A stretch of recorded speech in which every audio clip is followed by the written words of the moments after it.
Donald Trump is now number one in the polls among likely Republican voters nationwide and in some early primary states.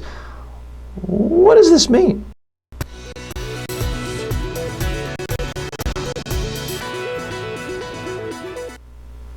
So folks, this isn't a political channel, but I do believe if you want to be a good communicator, a great communicator, you have to come up with good messages.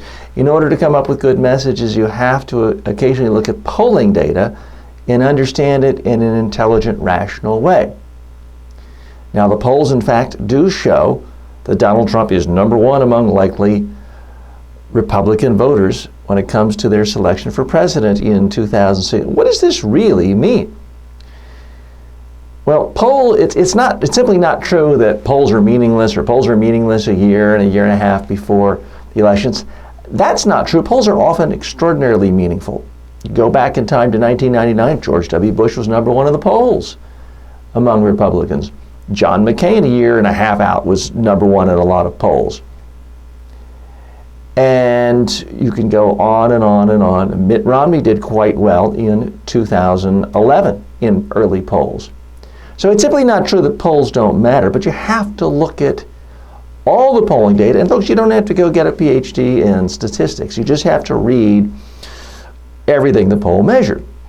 So for example, when it comes to Donald Trump, the polls also show that between 50 and 80, I've seen as high as 90% of Republican voters would never vote for Donald Trump for president. Well, that really tells you all you need to know. In fact, Donald Trump, if you can even call him a major presidential candidate, is the most unpopular presidential candidate to ever run or to ever try to get a party's nomination. It is simply not possible for a candidate who's disliked, loathed by the vast majority of members of a party to win that party nomination. That isn't how politics works. So anyone, again, you don't need any statistical background, anyone who can read past the first headline of polls like this knows Donald Trump is not ever going to win the Republican nomination. Doesn't mean he can't hog a lot of airtime, get a lot of attention in debates and in political news coverage, but he's simply not a factor in the Republican nomination. Could he run as an independent and wreak havoc for the Republicans? Sure. Separate issue. Part of what you're doing when you're reading polls is you have to have a broader context to figure out what's meaningful. So when I look at a poll like Donald Trump, you have to ask yourself, has anyone like this ever gotten not only a Republican Party nomination, but any major party nomination? And the answer is simply no. When you're looking at polling data, you have to ask yourself, does someone like this have party institutional support from other political officials? With Trump, no. Now you can make the case, well, we want an insider, fine, but that's simply not relevant here to trying to understand the polling data. You have to ask yourself, does someone like this have party positions in alignment with most voters?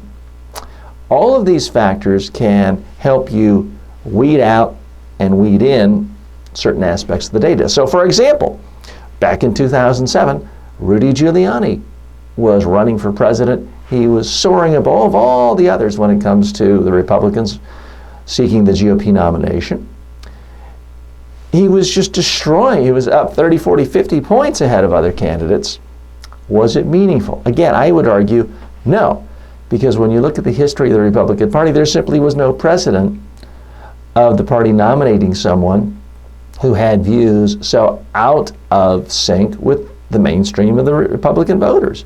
Rudy Giuliani had numerous liberal positions on social issues that made him anathema to voters. They didn't have to think about that a year and a half out from voting, but it became relevant quickly once primary started and his campaign completely imploded. So that's why you have to look beyond just the headline number. Polls can be very useful to communicators because you have to figure out what resonates with your audience. Doesn't matter if you're selling a candidate or soap.